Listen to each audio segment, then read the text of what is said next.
Hai, menurut kamu keperawatan itu apa sih? Apakah dia terkenal dengan pakaian putih bersih yang selalu sigap menolong pasien yang membutuhkan, atau image jarum suntik yang melekat dengannya? Keperawatan sesungguhnya sangat lebih dari citra itu. Kenapa kita berani bicara gitu? Karena selain keperawatan adalah profesi, kita punya landasan yang kuat untuk menyusun suatu teori keperawatan. Di video sebelumnya udah kita jelaskan tuh tentang pentingnya teori keperawatan. Maka di video ini akan menjelaskan tentang landasan yang menyusun teori keperawatan. Apa sih landasan itu? Landasan itu tidak lain adalah filosofi keperawatan. Oke, kita bahas apa itu filosofi keperawatan.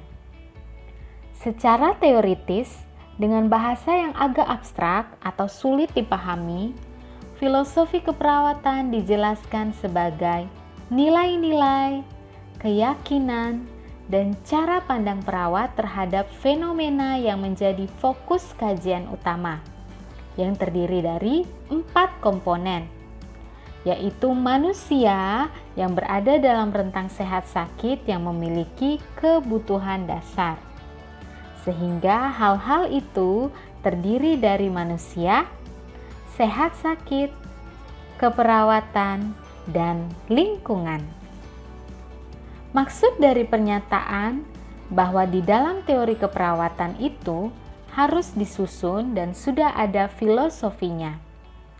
Kembali ke penjelasan di awal, filosofi ini berisi tentang nilai, keyakinan, dan asumsi sebagai ranah tertinggi dalam struktur pengetahuan, yang berarti proses filosofi ini melalui pemikiran refleksi yang panjang, yang biasanya disesuaikan dengan latar belakang dan bidang yang digeluti oleh pencetus teori keperawatan yang bersangkutan.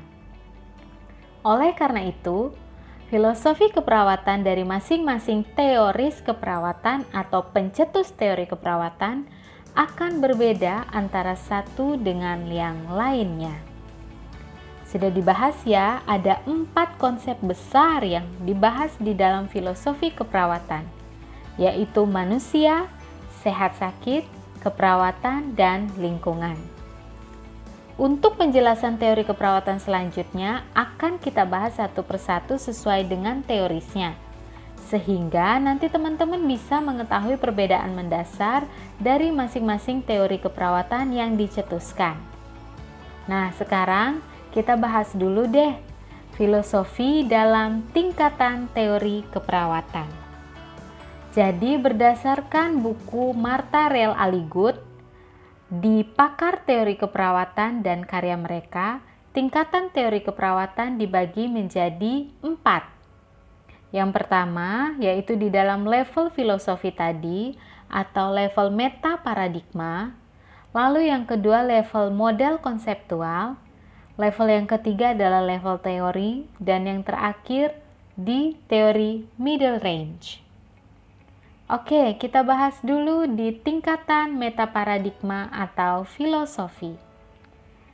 Dalam tingkatan ini, berarti teori tersebut memiliki struktur pengetahuan yang sifatnya paling abstrak, artinya mungkin sulit untuk dipahami, di mana isi dari teori tersebut masih bertumpu pada keempat konsep metaparadigma keperawatan.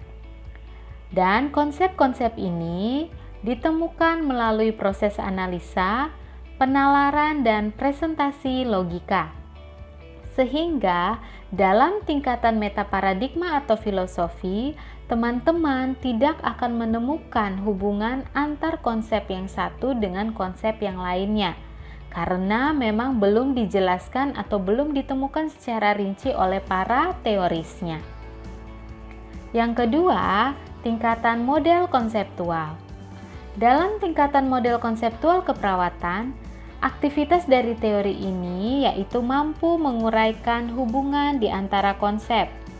Kalau di filosofi atau metaparadigma tadi, mereka belum membahas tentang hubungan antar konsep. Tapi kalau di model konseptual itu sudah dibahas hubungan antar konsepnya.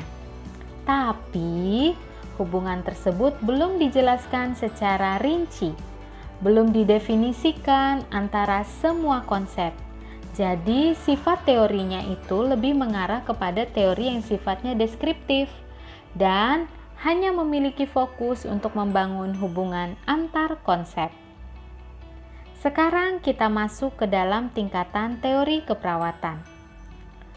Aktivitas dari teori keperawatan berisikan serangkaian konsep yang saling berhubungan. Dan pernyataan relasi yang logis juga sesuai dengan pengujian empiris yang menjelaskan atau memprediksi fenomena. Sifat dari teori keperawatan itu bukan hanya deskriptif kayak di model konseptual, tapi sifat teori ini sudah cenderung lebih prediktif atau bisa memprediksikan hubungan antar konsep yang berkaitan. Dan fokusnya adalah untuk memvalidasi hubungan di dalam praktik keperawatan. Tingkat yang akan kita bahas paling terakhir adalah teori middle range. Kalau teman-teman perdalam teori middle range, maka hal yang akan dipahami adalah teori ini sifatnya lebih spesifik, tingkat abstraksinya lebih rendah dibandingkan dengan tingkat teori keperawatan yang lainnya. Dan biasanya teori middle range ini fokusnya hanya pada satu lahan atau area keperawatan tertentu, sehingga manusia dalam konsepnya biasanya sudah ditetapkan secara spesifik. Seperti contoh teorinya punya Ramona Mercer, di mana manusia di dalam teori Ramona Mercer itu dispesifikan kepada ibu dan anak. Oke teman-teman, semoga informasi yang kita berikan berguna ya untuk menambah pengetahuan kalian tentang filosofi atau falsafah keperawatan dan tingkatan struktur teorinya. Kita akan bahas video selanjutnya yang menjelaskan tentang tokoh teoris keperawatan serta ulasan dari karyanya dan teorinya. Sampai ketemu nanti. Kalau ada pertanyaan, silakan tinggalkan komentar ya. Ciao!